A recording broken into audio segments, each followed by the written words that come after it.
Why spend £3 billion or so on what was described as damaging and distracting reorganisations of the NHS by the King's Fund? The changes we've made actually are they worth making? Yes, they're saving money in the NHS, and because we got rid of 20,000 administrators and bureaucrats in the NHS, that's one of the ways we've been able to fund the extra doctors and the extra nurses.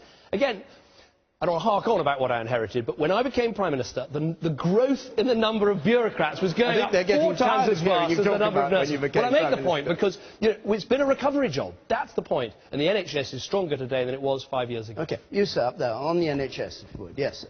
Oh, good evening, Mr Cameron. Good evening. The fact that Jeremy Hunt has promised an extra £8 billion for the health service is very welcome, but surely anybody with half a brain can see that the NHS isn't sustainable in its present form, just pouring more and more money into it.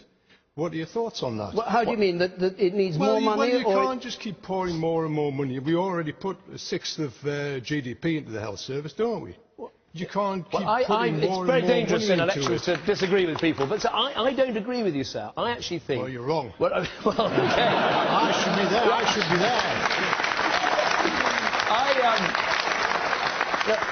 I think, actually, if you look at our health system and compare it with others in the world, it comes out very strongly on its performance, and it also comes out very strongly on how cost-effective it is. And as we become a wealthier country, we should put more money into our NHS, so it's always there for us. Look, there's a lot we can do to take pressure off the NHS. We've got to do better in terms of public health. We've got to do better in terms of health education. There are all sorts of things about diabetes and smoking and other things where public health issues can really take the pressure off the NHS.